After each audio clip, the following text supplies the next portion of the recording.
闇よ、我が望むまで食らえ。術が効かない。 Kali ini kita bakal ngebahas anime isekai yang oke banget nih, menceritakan bocah sekolahan yang wajahnya jelek bernama Misumi Makoto yang kelempar ke dunia lain. Harusnya dia dipanggil buat jadi pahlawan, tapi pas ketemu Dewi yang menguasai dunia itu, dia malah dibuang karena wajahnya jelek dan suaranya juga gak enak didengar. Dia dibuang ke ujung dunia, tempat makhluk barbar berada. Bagi sekawanan orc dan makhluk lain, Makoto itu mirip human alias manusia. Tapi bagi para human, wajah Makoto yang jelek malah membuatnya dikira ras lain. Terbuang dan tersakiti, Makoto malah bisa menaklukkan berbagai monster dan membuat mereka menjadi pengikutnya. Sampai akhirnya Makoto menyadari kalau dia punya kekuatan yang gak ada otak, sehingga harus pura-pura level 1 biar gak dikira Raja Iblis. Oke lah, gak usah bertele-tele lagi, langsung saja kita sikat.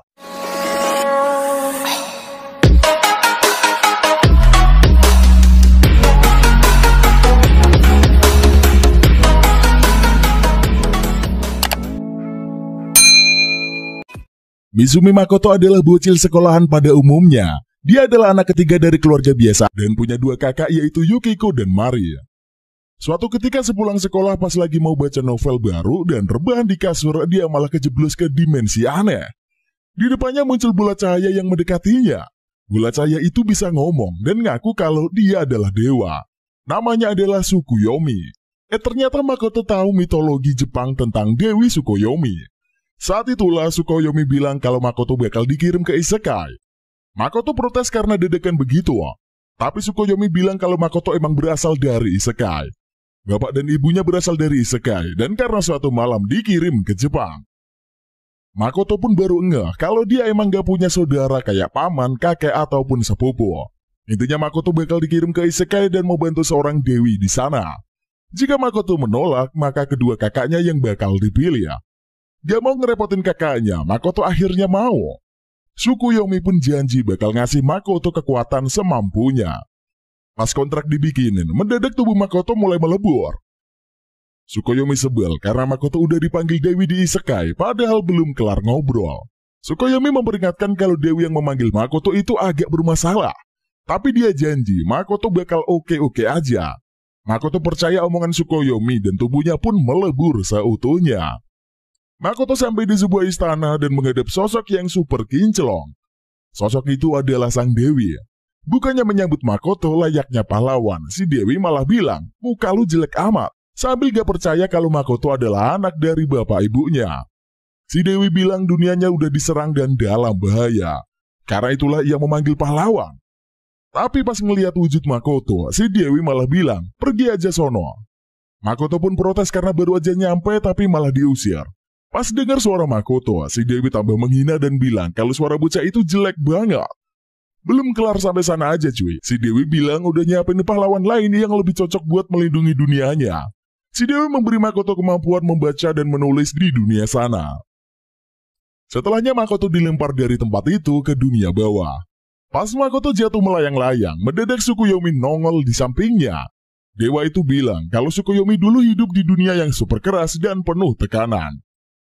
Kehidupan di bumi itu lebih ngeri dibanding dunia lain. Makanya Makoto pasti bakal punya kekuatan makjo selama dia hidup di dunia baru itu.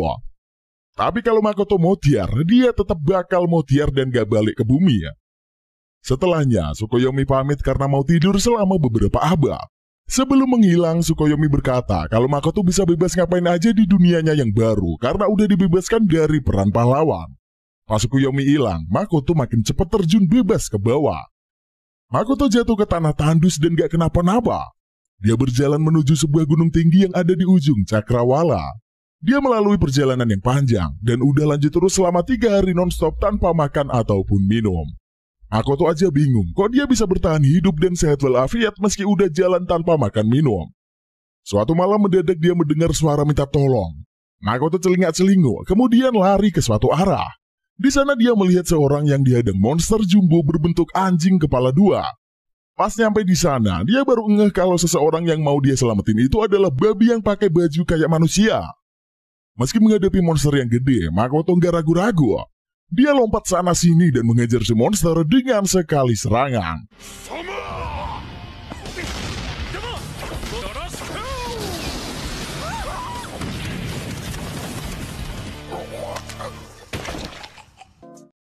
Dia shock karena monster tadi langsung innalillahi ya. Karena ngeri sama kelakuan Makoto, si babi berpakaian malah kabur. Makoto pun segera menghentikan si babi dan minta kenalan. Si babi heran, kok bisa ada human ngerti omongannya? Makoto berusaha keras meyakinkan si babi kalau dia nggak jahat. Makoto itu super baik hati ya. Si babi pun melihat monster yang dibantai tanpa ampun itu dan mikir, kayaknya nggak baik hati ya. Makoto bilang dia udah tersesat selama 3 hari dan gak ketemu satupun human di sekitar sana. Si babi bilang emang gak ada human di kawasan sekitar sana. Menurut si babi, kawasan itu adalah ujung dunia atau yang biasa disebut sebagai gurun tandus. Si babi mengenalkan kalau dirinya ini adalah orc daratan tinggi bernama Emma. Makoto juga memperkenalkan dirinya. Ternyata Emma juga nggak berasal dari sana. Dia sedang dalam perjalanan menuju Gunung Ilahi. Sama kayak Makoto, tujuan Emma adalah menyerahkan dirinya sebagai tumbal kepada Shin. Desa Emma sudah diselimuti kabut tebal dan membuat banyak bencana. Emma berencana mengorbankan diri agar kabut menghilang dan desanya pun selamat. Makoto ikut Emma keluyuran dan nemuin kawanan babi. Maksudnya ternyata adalah orc lainnya. Dia diberi makanan setelah 3 hari perutnya nggak keisi sama sekali. Para orc bingung, katanya human itu kejam dan ganas. Menurut orc lain, mungkin karena Makoto setengah human karena wajahnya jelek banget. Mendengarnya Makoto sebel karena lagi-lagi dibilang jelek. Pas lagi makan, Makoto melihat Emma bisa ngangkat mangkok dengan sihir. Ternyata sihir itu hal lumrah di dunia itu. Makoto minta diajari sihir. Mereka pun memulai pembelajaran. Emma menciptakan sihir api di tangannya. Setelah mengajari caranya, mendadak Makoto juga bisa ngeluarin api dari tangannya. Emma bilang Makoto harus membayangkan api di tangannya memadat menjadi bola. Kemudian dilemparkan ke depan. Makoto konsentrasi dan api di tangannya pun muter kayak rasengan. Setelahnya, dia melempar bola api ke tebing. Dan tebingnya pun langsung remuk.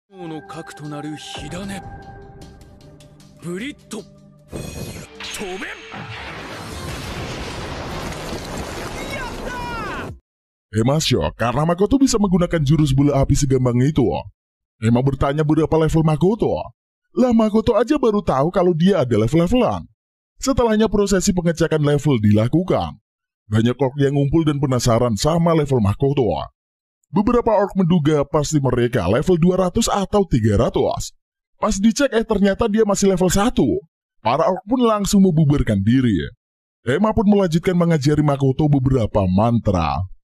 Besoknya Makoto pergi setelah membawa perlengkapan yang diberikan Emma. Dia meninggalkan surat untuk Emma. Ternyata Makoto ingin melakukan sesuatu kepada Shin. Makoto sampai di puncak gunung dan melihat sebuah gerbang kuil. Dia mengeluarkan api dari tangannya dan berubah menjadi busur panah. Dengan sekali jepret, anak panah apinya itu melesat tajam dan menghancurkan gerbang kuil di depan sana. Makoto aja kaget, kok efeknya sengeri itu? Enggak taunya ada sekumpulan sosok yang ambruk karena terkena ledakan. Ternyata merekalah yang menggunakan kedok sebagai Shin dan pengen membantai para orc. Celakanya Makoto udah menghancurkan tempatnya Shin berada, dan Shin bakalan marah beneran. Seketika itu juga, kabut merah muncul di mana-mana. Shin yang berupa naga raksasa pun muncul di balik kabut itu. Si naga langsung pengen mencaplok Makoto. Namun Makoto sukses menghindari caplokan naga. Celakanya kabutnya makin tebal, sehingga Makoto pun kesulitan melihat. Mendadak Makoto mengaktifkan mata saktinya. Dia bisa melihat menembus kabut dan menghindari serangan demi serangan Shin. Makoto yakin kalau kekuatan itu adalah pemberian Tsukuyomi. Gak cuma penglihatannya aja yang sakti cuy, tapi Makoto juga bisa munculin bola-bola api di sekitar tubuh naga. Pas diserang si api itu, Shin pun sombong kalau dia gak bakal kenapa-napa jika menerima serangan model begituan. Tapi mendadak tubuhnya kok mulai terluka. Shin aja heran kenapa bisa terluka sama si api ya. Makoto nekat melompat dan mojokin wajah Shin. Celakanya ternyata Shin cukup kuat sehingga gak kenapa-napa.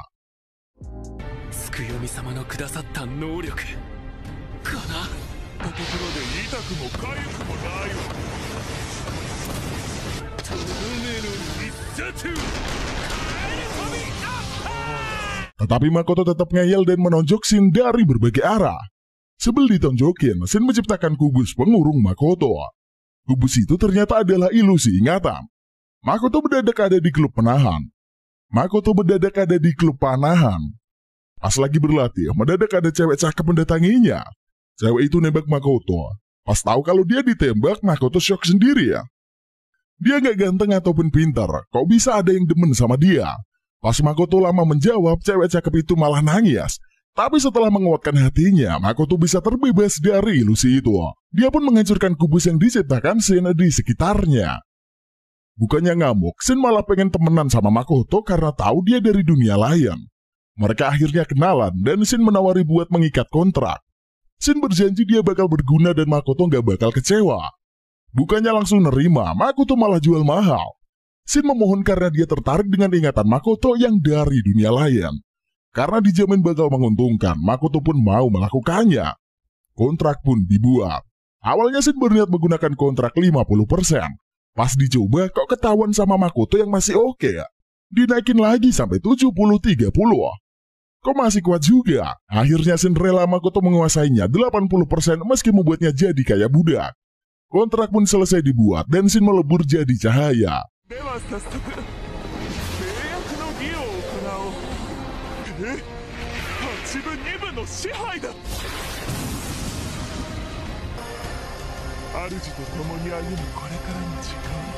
Di balik cahaya, seorang cewek cakep berpakaian tradisional Jepang nongol.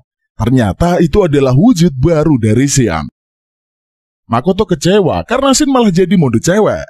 Padahal dia berencana menunggangi naga buat keluyuran. Tapi Shin bilang dalam kontrak 80-20 yang lemah harus berpenampilan seolah-olah lebih kuat. Makanya Shin berubah menjadi kayak samurai.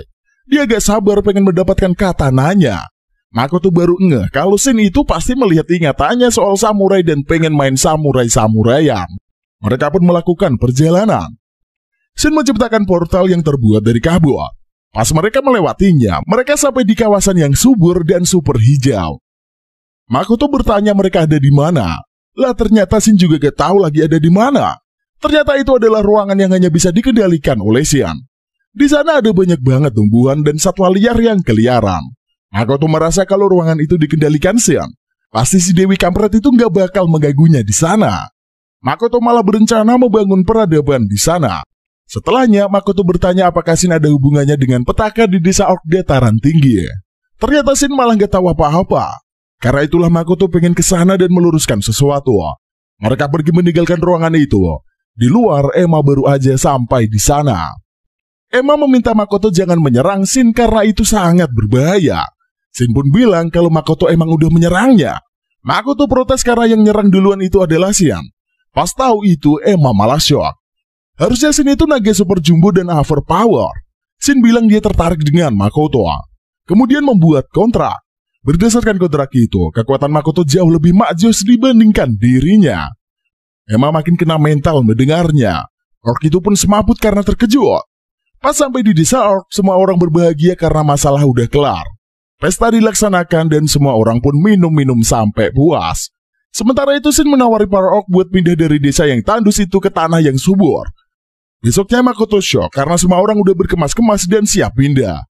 Lah, mau pindahan kemana? Pikir Makoto. Shin ngasih tahu kalau mereka bakalan pindah ke ruangan yang kemarin itu. Makoto kaget karena begitu mendadak dan juga dia belum ngecek keseluruhan tempat.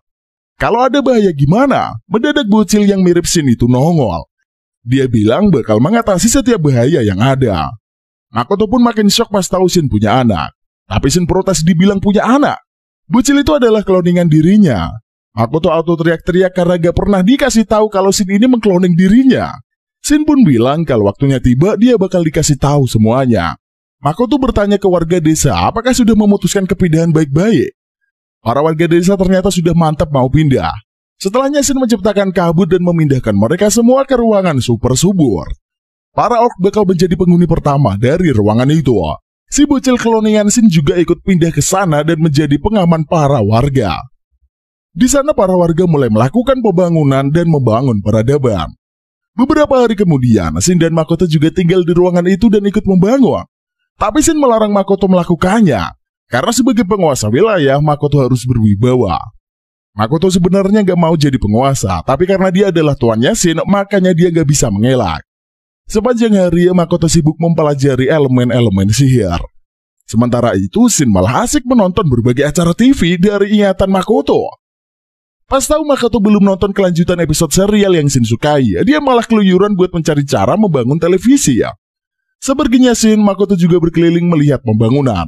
Dia nemuin dua orc yang kesusahan menebang pohon raksasa. Shin membantu mereka dan bisa memotong pohon hanya dengan pisau kecil. Dia melihat salah satu orc terluka tangannya. Dengan sihirnya, Makoto bisa menyembuhkan luka itu secara instan. Setelahnya tangan Shin terluka. Dia mencoba menggunakan penyembuhan, tetapi ternyata gak bisa digunakan untuk diri sendiri ya. Pas dia lagi membalut luka, mendadak Shin muncul sambil membawa kakek yang terluka. Dengan santainya, dia bilang ada makhluk yang menyerang. Saat itulah monster mengerikan muncul menembus ruangan itu. Shin gak bisa melawan karena dia lagi membawa orang yang terluka dan meminta Makoto melawan makhluk tersebut. Makoto maju menghadapi laba-laba yang super gede. Dia menyerangnya dengan berbagai sihir api. Kaki laba-laba itu berhasil dipotong, tetapi selalu kembali muncul. Makoto melancarkan panah api, tombak api, dan serangan api lainnya. Setelah mengejarnya berkali-kali, laba-laba itu terluka. Namun belum kalah. Shin bilang harusnya laba-laba itu kabur setelah menerima banyak luka. Tapi karena si laba-laba belum juga pergi, mungkin laba-laba itu tertarik dengan kemampuan Makoto. Setelahnya pertarungan sesungguhnya baru dimulai. Makoto menggempur laba-laba itu dengan berbagai sihir api. Namun meski terluka parah, si laba-laba bisa memulihkan dirinya. Suatu ketika Makoto tertikam oleh cakar laba-laba itu, dan darahnya mulai disedot. Bukannya kesakitan, Makoto malah menunjukkan kekuatan aslinya. Dia menciptakan ledakan yang dahsyat yang membuat si laba-laba mental. Makoto berjalan ke arah laba-laba itu sambil membawa berbagai bola api di sekelilingnya. Di depan laba-laba, dia melancarkan serangan bola api bertubi-tubi tanpa ampun.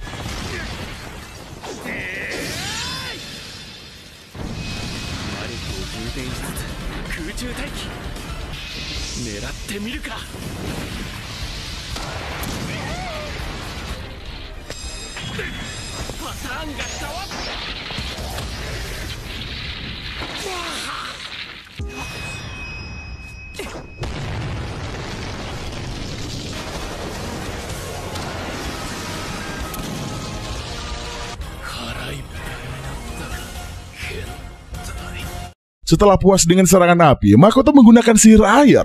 Dia menciptakan busur panah dan membidik laba-laba tersebut. Sekali jebret, panah air raksasa melesat dan mengejar si laba-laba sampai babak belur. Makoto ambruk karena kehabisan energi. Celakanya si laba-laba masih bangkit. Shin khawatir dan berlari ke arah Makoto. Tapi si laba-laba malah memeluk Makoto dan kegirangan sama seberapa kuat bocah itu. Karena laba-laba itu gak mau melepas pelukannya, Shin auto nendang laba-laba itu. Setelahnya Shin menawari si laba-laba buat menciptakan kontrak dengan Makoto kalau emang gak mau pisah. Si laba-laba hitam tertarik, kemudian mengikat kontrak kekuatan dengan Makoto. Seketika itulah, tubuh si laba-laba bersinar, kemudian berubah menjadi cewek cakep. Beberapa waktu setelahnya, kakek tua yang diselamatkan Shin menemui Makoto. Ternyata dia adalah bangsa Darth. Bukan Darth biasa, Shin bilang si kakek adalah Darth Elder. Namanya adalah Baron. Waktu itu Baron meminta izin agar bangsa Darth boleh tinggal di sana. Makoto mengizinkannya karena emang masih banyak lahan kosong di sana. Shin memberi syarat, bangsa Darth harus ikut membangun peradaban, membuatkan mereka senjata, mengakui Makoto sebagai tuan dan kelak membayar pajak. Baron pun menyetujuinya. Makoto baru ngeh kalau semua itu emang udah direncanakan Shin. Baron berkata bakal membawa bangsa Darth ke sana dalam 2 hari. Shin pun memberinya sisik naga yang sangat berharga kepada Baron.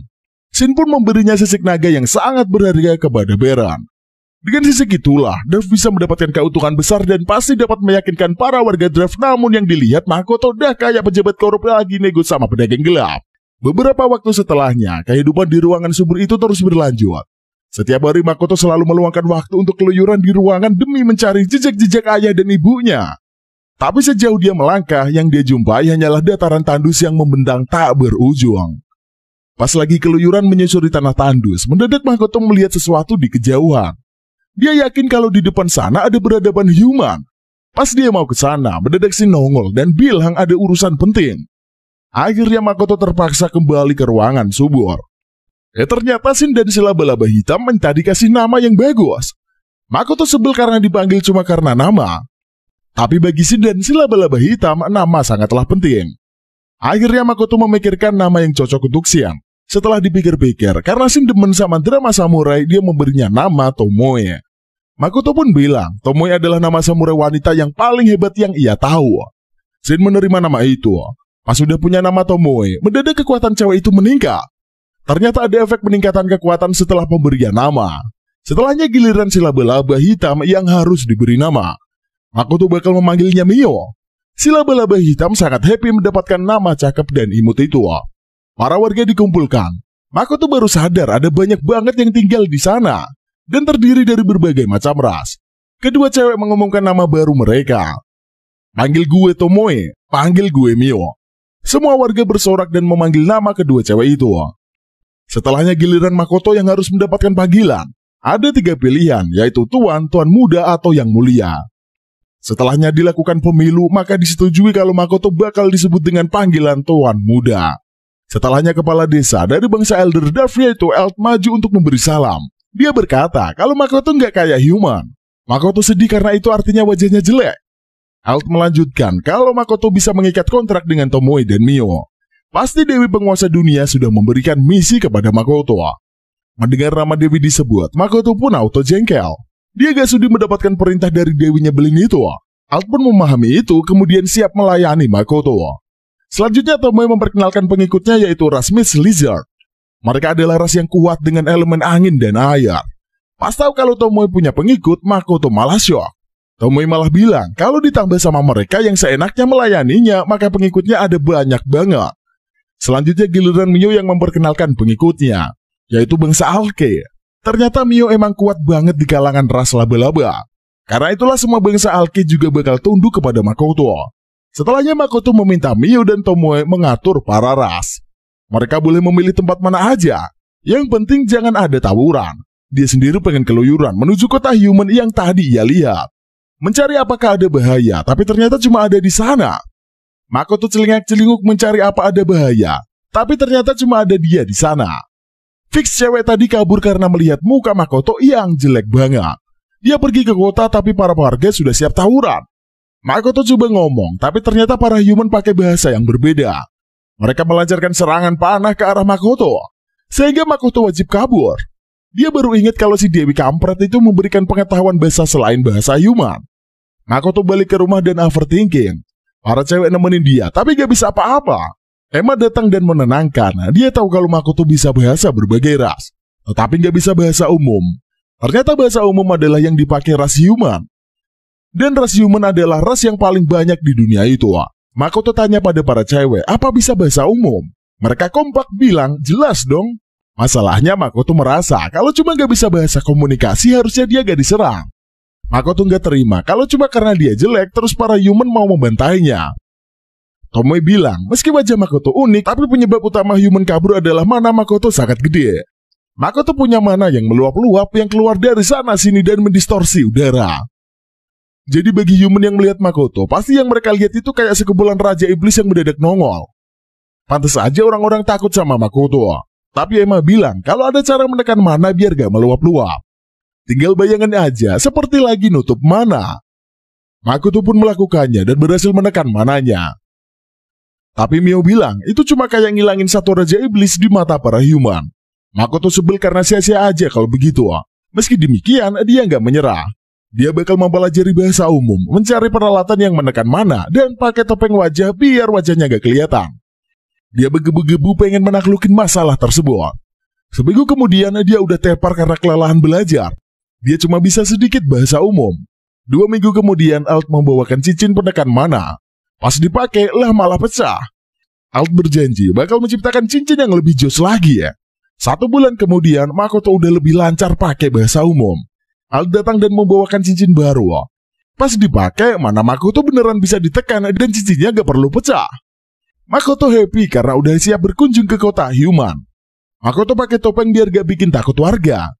Dia juga ditemenin Tomoe dan Mio buat berkunjung ke kota human. Mereka menyamar menjadi pedagang dan diizinkan masuk kota.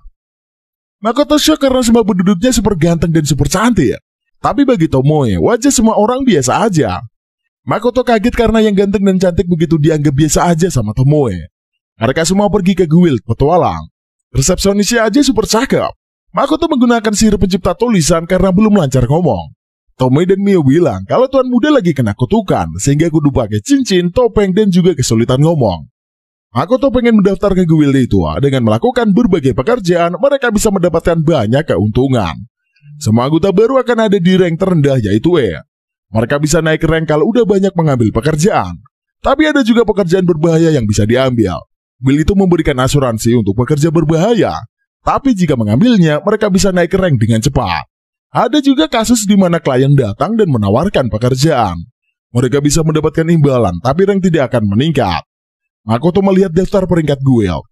Nama guild petualang itu adalah Zetsuya, dan peringkat pertama adalah Bill Ice, rank SS dan level 444.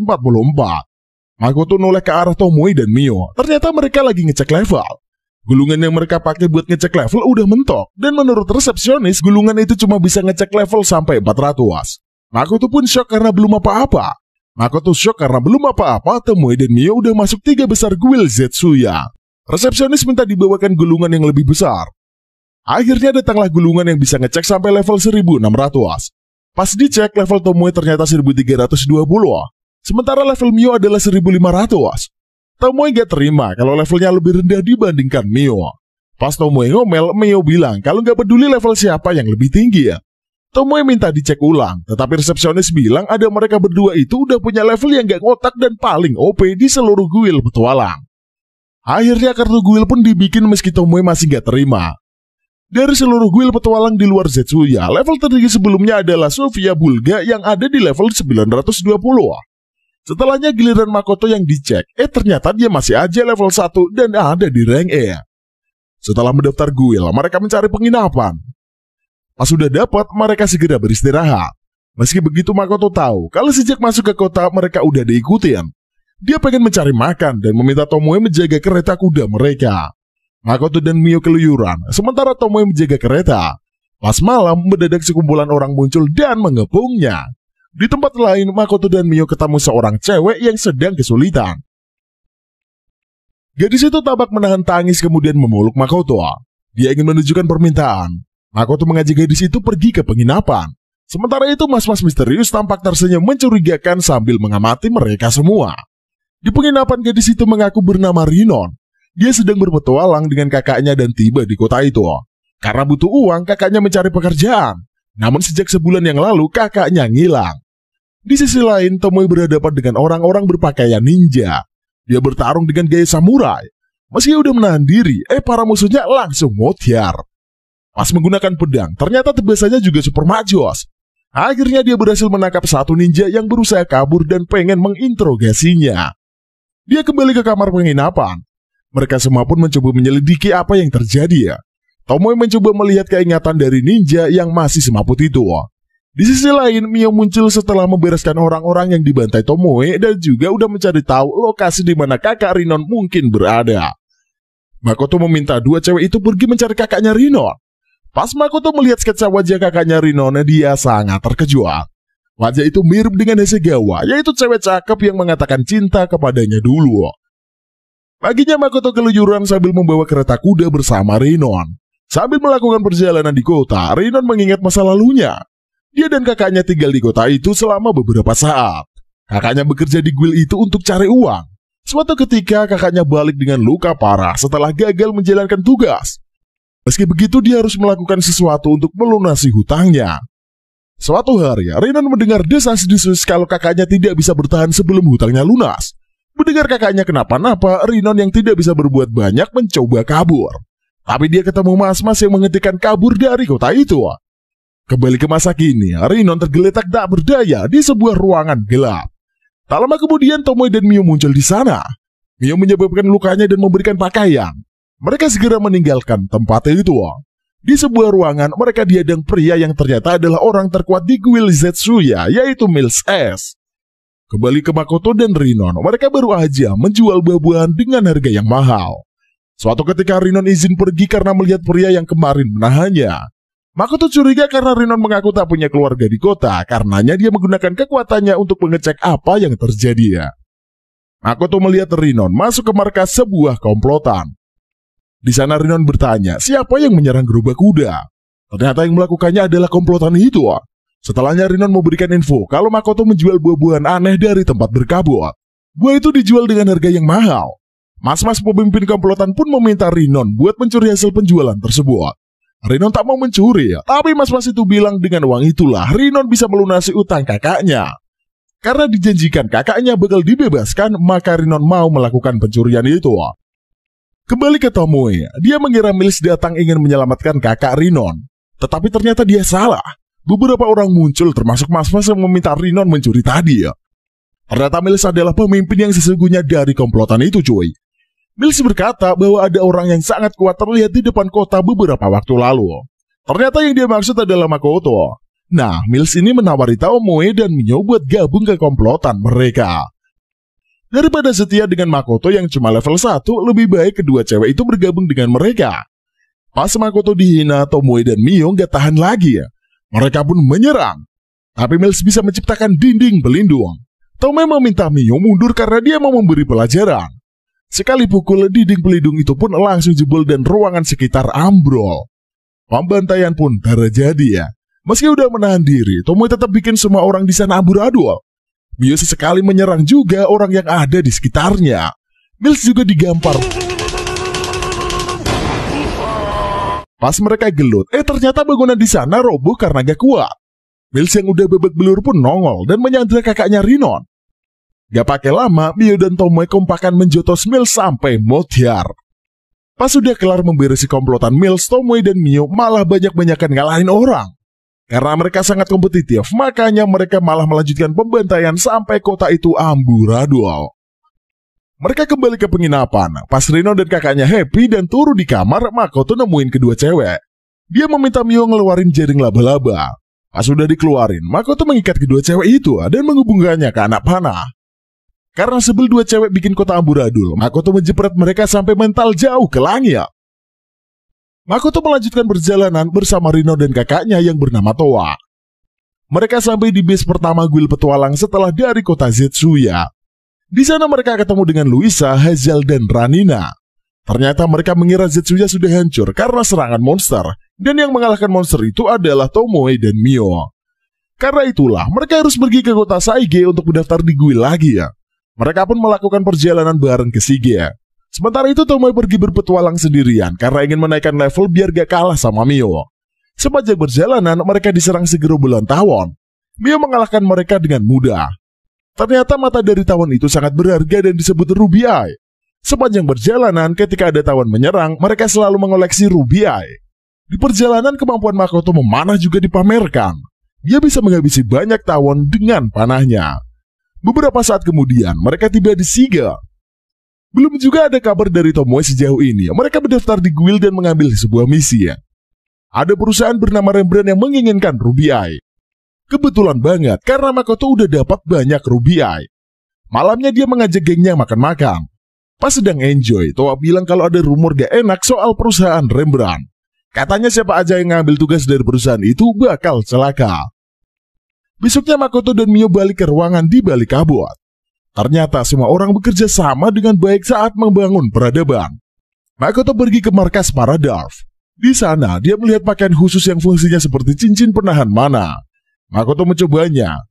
Selain berfungsi menahan mana, pakaian itu juga bisa menyesuaikan keadaan, seperti menambah kecepatan ataupun semacamnya. Pas Makoto praktek, ternyata pakaiannya langsung rusak karena nggak kuat nahan mana. Para Dwarf berjanji bakalan bikin yang lebih oke ya. Makoto dan Mio balik ke kota Shige. Suatu hari Makoto pergi ke perusahaan Rembrandt.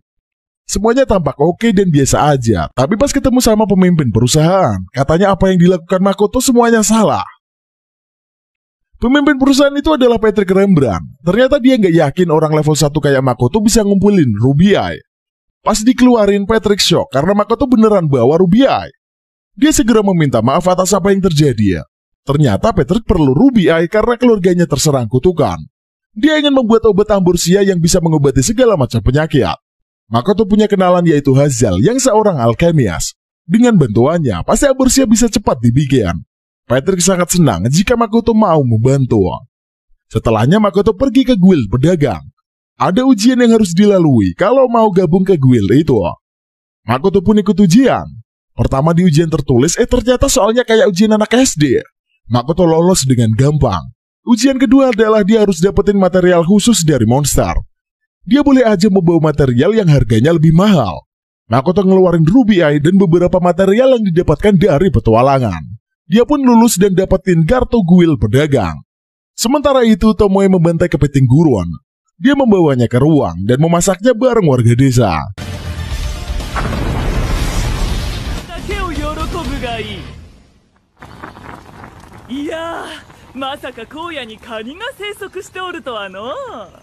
Besoknya Makoto menemuin Hazel. Mereka udah siap berangkat menuju perusahaan Rembrandt. Sementara itu, ada pria misterius yang gak mau Makoto berhasil membuat Ambursia. Setelah berbagai percobaan, akhirnya mereka berhasil. Pas Patrick mau ngasih minumannya ke sang istri, dia malah terluka.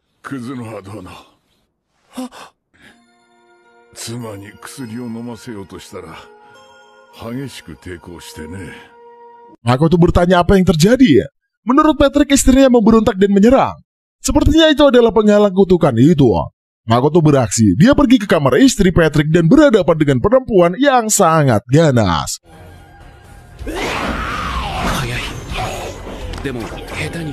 Setelah gelut, dia bisa menahan tubuh perempuan itu dan segera diberi obat. Perempuan itu pun pulih.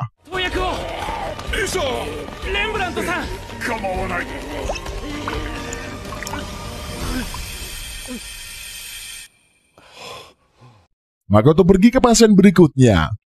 Gelut menahannya dan memberikan obat. Sampai akhirnya semua pasien terbebas dari kutukan. Pas pulang Makoto ketemu Tomoe dan Mio. Saat itulah Lime dan rombongannya menyerang.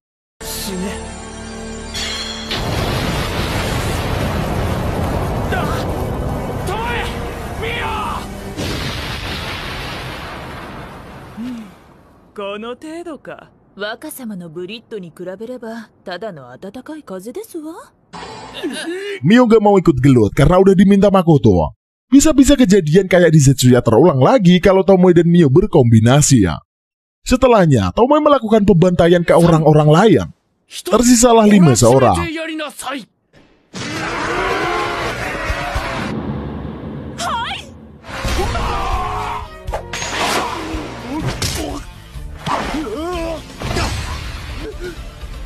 Tomoe melihat ingatan Lime dan memintanya mengatakan apa yang terjadi.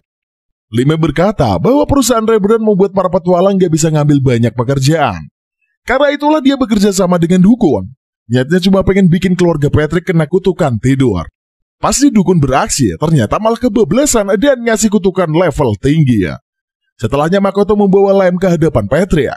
Ternyata Patrick ini malah memaafkan Lime karena menghormati Makoto. Konflik terkait Rembrandt pun berhasil diselesaikan. Suatu siang, Tomoe nemuin Lime. Dia memberinya pedang dan emas. Tomoe meminta Lime menjadi mata-mata sekaligus pengumpul informasi. Lime pun menerima tawaran tersebut.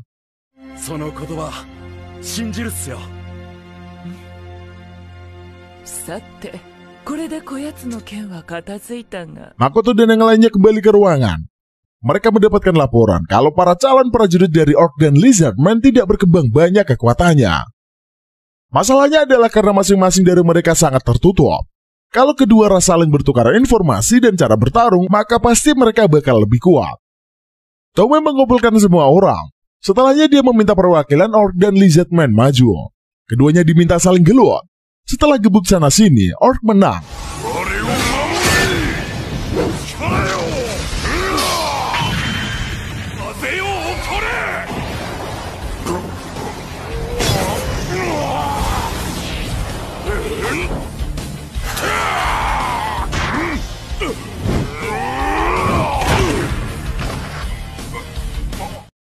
Tomoe berkata bahwa setiap minggu mereka harus latihan gelut bareng.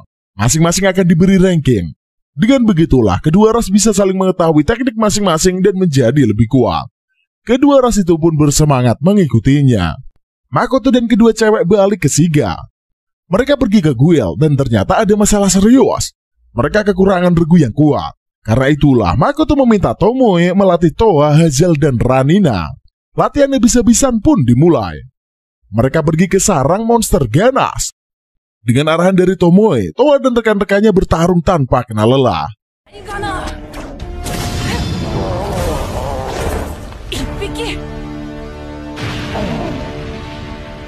Beberapa waktu berlalu dan latihan pun semakin sulit. Sampai akhirnya Tomoe meminta tim Towa menyerang markas monster ganas tanpa dirinya besok. Tomoe ngasih tahu itu ke resepsionis. Mendengarnya resepsionis kaget. Bahkan tim dengan anggota level 100 aja gak bisa ngalahin monster di sarang mereka. Saat itulah Towa dan rekan-rekannya kembali ya. Meski babak belur, mereka berhasil ngabisin 2 sarang monster hanya dalam 1 hari ya. Regu mereka pun diakui oleh Guild. Setelahnya, Makoto pengen pergi ke hutan Tinarak. Di sana pasti ada tanaman atau buah-buahan yang bisa diambil benihnya, ditanam di ekosistem ruang dan dijual. Masalahnya mereka butuh tempat untuk berjualan. Karena itulah Makoto pergi nemuin Patrick. Dia pengen menyewa salah satu ruko yang dimiliki Patrick. Sebenarnya Patrick bisa aja melakukannya. Masalahnya kalau Shige bagian dari sebuah kerajaan, dari kerajaan itulah sering melakukan aktivitas mata-mata. Bisnis Makoto pun bisa nggak aman karena itu. Makanya Patrick menyarankan Makoto pergi ke kota netral dan menyewa ruko di sana. Patrick punya kenalan dan bakal membantu Makoto. Setelah mendapatkan solusi, kini Makoto merasa lebih sibuk lagi ya. Dia harus membuat bisnisnya sukses agar semua orang di dalam ruangan hidup makmur.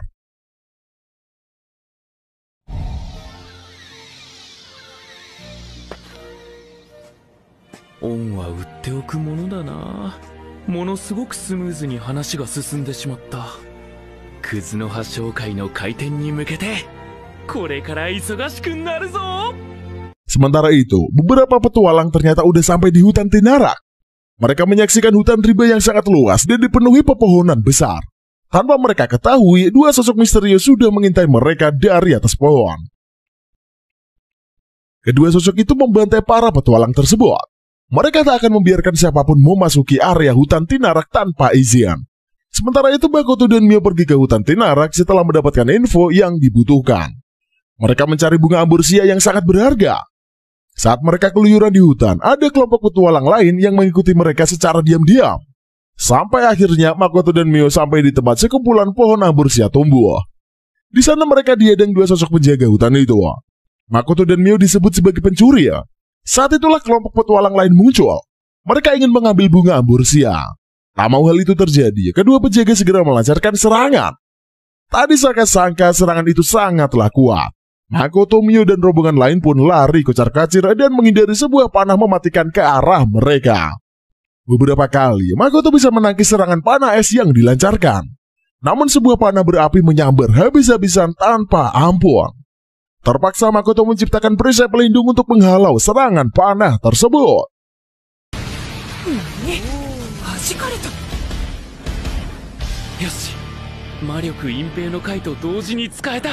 Makoto dan yang lainnya lanjut melarikan diri.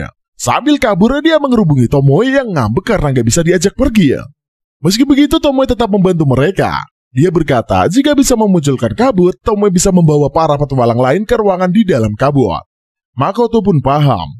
Pas kedua penjaga hampir menyusul, Makoto menciptakan ledakan api. Para petualang lain langsung diseret masuk ke dalam asap yang tercipta. Sementara itu Mio langsung menghadapi kedua penjaga. Dengan mudahnya, para penjaga dikalahkan dan diikat. Makoto berkata kalau dia datang bukan untuk mencuri, tetapi membeli atau bekerja sama. Kedua penjaga memperkenalkan diri sebagai Aqua dan Aries. Setelahnya mereka semua pergi ke desa Ogre Hutan. Desa itu memiliki perlindungan sihir agar terhindar dari orang yang ingin berbuat jahat. Setelahnya Makoto dan Mio dibawa menuju para tetua. Salah satu dari mereka bernama Nils Hitoria. Awalnya Makoto mengira para Ogre Hutan itu adalah elf. Namun ternyata mereka adalah 2 ras yang berbeda. Ogre Hutan adalah nenek moyang elf. Saat elf bergantung pada kelestarian hutan, Ogre Hutanlah yang menciptakan hutan itu. Makoto dan Mio pun diberikan pertanyaan yang banyak banget. Sorenya mereka bertemu dengan Mondo, yaitu guru Aqua dan Aries. Mondo menjabat tangan Makoto. Dia merasa tertarik dengan kekuatan bocah itu. Mio gak terima Mondo memegang tangan Makoto. Dia menggambar Mondo sampai terlempar dan ambruk di hutan. Bukannya ngamuk, Mondo malah ketawa-tawa sambil ngudut pas tahu kalau 2 orang itu bukan human biasa. Di sisi lain, Makoto meminta Mio untuk melakukan tugas mata-mata. Dalam sekejap, Mio bisa melaksanakan tugasnya tersebut. Cewek itu mengikuti Mondo yang mengeluarkan aura mencurigakan. Setelah mengikuti Mondo, Mio beralih menyelidiki anak dari tetua yang bernama Adono. Mio mendengar obrolan Adono dengan seseorang, dan ternyata Adono bekerja sama dengan iblis. Mio pun pergi menemui Makoto dan melaporkan hasil pengintaiannya. Mundo dirasuki sesuatu dan Aduno bekerja sama dengan iblis. Setelahnya Makoto meminta Mio bergantian dengan Tomoe di ruang. Malamnya sebuah pesta digelar untuk menyambut Makoto. Di salah satu sudut, Mundo yang kerasukan mencekik Aduno. Semua orang menyaksikan kejadian itu. Aura mencekam muncul dari tubuh Mundo. Dalam sekejap, sesosok iblis muncul dan membanting baik Mundo maupun Aduno. Makoto mendekati iblis yang baru saja muncul itu dan mengetahui kalau Mundo serta Aduno udah innalillahi. Iblis itu berkata kalau Mundo gak kuat menyerap energinya dan mati. Sementara Aduno dibunuh karena bekerja sama dengan iblis lain yang bakal merepotkannya. Ternyata iblis itu tertarik dengan Makoto. Dia menghimpun serangan dan mewanti-wanti jika Makoto menghindar, maka semua warga Ogre hutan bakalan mampus. Tapi Makoto memang tidak ada niatan menghindar sama sekali. Iblis itu melancarkan serangan maut, tetapi Makoto menahan semuanya. Dia menggunakan sihir kegelapan kemudian melancarkan serangan balik yang sangat mematikan. Semua energi sihir dari sosok itu pun langsung lenyap. Dia pun berlutut karena kehabisan energi. あいにくだけど、僕は状態異常系の魔法に耐性があるんだ。受けるつもりはない。では我が知識の糧となれ。この術、さすがの主とて無事では済まさぬ。なんだこの術は。闇を我が望むまで食らえ。術が効かない。ミオみたく器用にやれるわけじゃないけど。我を食うな。我はグランドに。安心しろ。 Ternyata sosok itu bukanlah iblis, melainkan Lich, yaitu orang yang memuja pengetahuan dan menjadi abadi. Dia tak ingin membunuh Lich karena ada banyak yang ingin dia tanyakan. Saat itu juga Tomoe sudah datang. Dia meminta Tomoe membawakan Lich ke ruangan kabut. Tomoe melaksanakannya dan tubuh Lich pun lenyap ke dalam portal kabut. Para tetua syok dengan kemampuan Makoto yang super majos. Mereka pun mengungkapkan niat sesungguhnya, yaitu ingin membuat Makoto lengah dalam perjamuan pesta. Kemudian mengeksekusinya. Saat itulah Tomoe menemui Nilgistory. Ternyata cewek itu kenal dengan si tetua. Pas ketemu Tomoe, Nilgistory nggak mengenali cewek itu. Tomoe bilang kalau Nilgistory lah yang memintanya dulu menciptakan penghalang kabut di desa Ogre hutan. Nilgistory masih tak tahu siapa itu Tomoe. Karena sebelum Tomoe memunculkan aura mengerikannya, Nilgistory langsung tahu kalau Tomoe adalah Xian. Dia meminta semua Ogre hutan untuk memberi hormat. Tomoe bilang harusnya tidak memberi hormat kepadanya, tetapi pada Makoto yang ada di sebelahnya. Dia menjelaskan kalau Makoto adalah tuannya saat ini. Semua Ogre hutan auto kena mental pas tahu mereka hampir aja membunuh tuan dari Tomoe. Setelahnya Makoto kembali ke ruang dan menginterogasi Lich. Makoto bertanya apa tujuan Lich datang ke desa Ogre. Lich berkata kalau dia ingin menjadi Grand. Dia menjelaskan kalau Grand adalah human tingkat tinggi yang memiliki kemampuan di atas human pada umumnya. Ternyata Makoto tahu kalau Lich memiliki pengetahuan sihir yang besar. Karenanya dia ingin mempelajari sihir-sihir tersebut. Lalu Lich merasa diledek dengan niatan itu. Tapi Makoto bilang dia hanya ingin membeli buku-buku sihir atau semacamnya. Tomoe gantian berkata dia mengetahui kalau tujuan Lich menjadi Grand adalah untuk dunia lain yang bukan diciptakan Dewi. Grand akan memiliki kemampuan berpindah antar dunia. Lich membenarkan hal tersebut. Dia memang ingin berpindah dunia sesuai dengan kehendaknya. Tomoe berkata itu mustahil. Memang ada human yang bisa menemukan celah dan melihat dunia lain. Namun mereka memilih untuk kembali ke dunia mereka. Ada pula yang berpindah ke dunia lain dan menetap di sana. Mereka tidak berpindah dunia karena mereka menjadi Grand. Namun mereka disebut Grand karena perpindahan tersebut. Makoto bertanya, apakah mungkin berpindah dunia? Tomoe bilang itu sangat sulit. Gerbang antara dunia memang bisa dibuka, tetapi kemungkinan berhasil melaluinya hanya kurang dari 10%. Lich langsung insecure. Dia sadar upayanya selama ini adalah sia-sia dan gak tahu lagi harus bagaimana.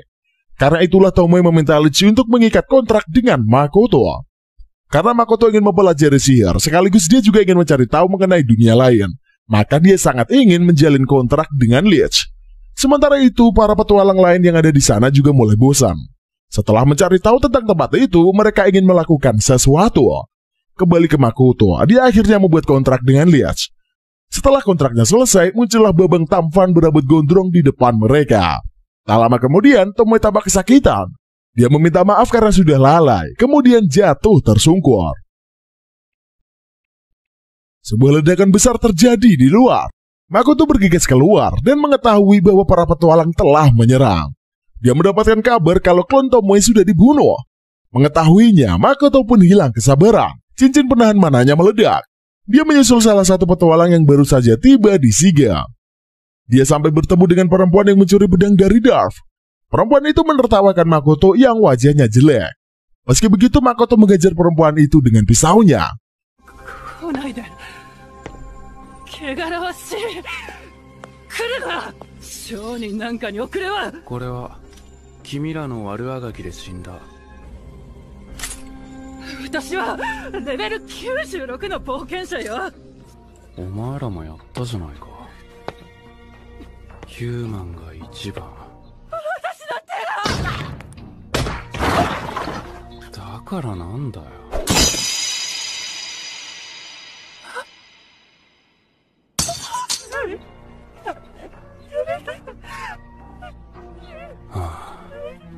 Tomoe no buntai to oku no seinen o koroshita.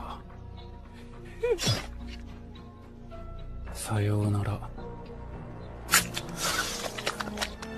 Hajimete hito o ayameta kara.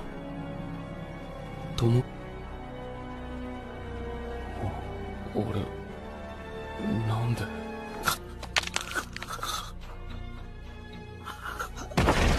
元いた世界では死んでしまうと悲しいんだ.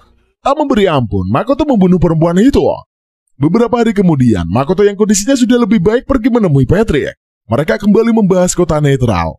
Selain itu ada juga sebuah akademi pengetahuan di wilayah netral. Ternyata Makoto berniat untuk pergi ke sana. Dia mengajak Leech yang namanya sudah diubah menjadi Shinki untuk pergi ke akademi. Dia harus mengetahui lebih banyak tentang dunia dan sihir. Setelah mereka berangkat, terdengar suara sang dewi yang berhasil menemukan Makoto. Sebuah cahaya menerjang dari langit dan Makoto diteleportasikan ke sebuah kawasan bebatuan. Belum menyadari apapun yang terjadi, dua perempuan bernama Sofia dan Mitsurugi muncul. Sofia menyerang Makoto, namun Makoto segera menghindarinya. Celakanya, serangan Sofia berhasil menebas jari tangan Makoto. Ternyata kedua gadis itu adalah petualang yang memihak kepada iblis. Makoto mencoba menggunakan kekuatannya untuk mendeteksi sekeliling dan menyadari ada peperangan yang tak jauh dari sana. Makoto diduga menjadi suruhan Dewi untuk melawan iblis, dan karena itulah Sofia dan Mitsurugi menganggapnya musuh. Makoto berkata bahwa dia bukan suruhan Dewi sama sekali. Ucapannya tak digubris. Pertarungan habis-habisan pun terjadi. Mitsurugi menciptakan ratusan bunga baja tajam untuk menyerang Makoto. Sementara itu Makoto menghindarinya terus-menerus sambil melancarkan tembakan api secara beruntun. Sofia maju dan menyerang Makoto dengan pedangnya. Makoto menciptakan perisai, namun dia terlempar mundur karena terjangan kekuatan Sofia. Pertarungan pun terhenti sejenak. Sofia dan Mitsurugi tertarik dengan kekuatan Makoto. Mereka mengira kalau Dewi pasti sudah memberkahi Makoto dengan kekuatan hebat. Makoto benci mendengarnya, karena Dewi kampret itu tak pernah memberinya kekuatan apapun. Karena ucapannya tak digubris, Makoto menjadi kesal. Dia melepas cincinnya, kemudian mengeluarkan energi yang sangat dahsyat yang menggemparkan seluruh tempat itu. Gelegar dahsyat pun tercipta sehingga Sofia dan Mitsurugi terlempar. Menggunakan kekuatannya, Makoto bisa mendeteksi keberadaan dua cewek itu. Dia mengeluarkan tombak pendek ciptaan Darth untuk berjaga-jaga. Setelahnya dia menciptakan panah api yang sangat dahsyat. Meski mencoba bertahan, namun panah api yang dikirimkan Makoto terus sukses mengejar kedua cewek tersebut. Belum puas, Makoto menciptakan busur panah air. Kedua cewek itu menciptakan perisai. Namun Makoto dengan pedenya melepaskan anak panahnya. Serangannya pun dengan telak menerjang perisai dan menghancurkannya. Sofia maju dan menyerang Makoto dengan pedang besarnya. Dia meremehkan tombak pedang yang dipegang Makoto. Tapi ketika bertabrakan, tombak Makoto berhasil menghancurkan pedang raksasa milik Sofia. Karena kesal, Sofia memeluk Makoto dan berteleportasi ke langit. Dia segera melepas Makoto dan melesat turun. Sementara Mitsurugi sudah menciptakan ratusan bilah baja di langit untuk menyerang Makoto. Namun dengan sihirnya, Makoto meledakkan sebuah bilah baja yang tersebar di sepenjuru langit. Kesal dengan kedua cewek itu, Makoto menciptakan busur panah air. Dia mengerahkan seluruh kekuatannya, kemudian menancapkan panah super dahsyatnya.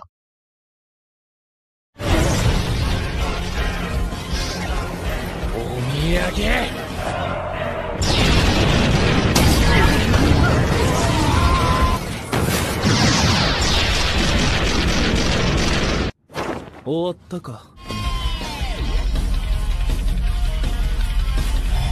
散々好きなようにもてあそんでくれやがりました俺だ。持ってけ。行こう。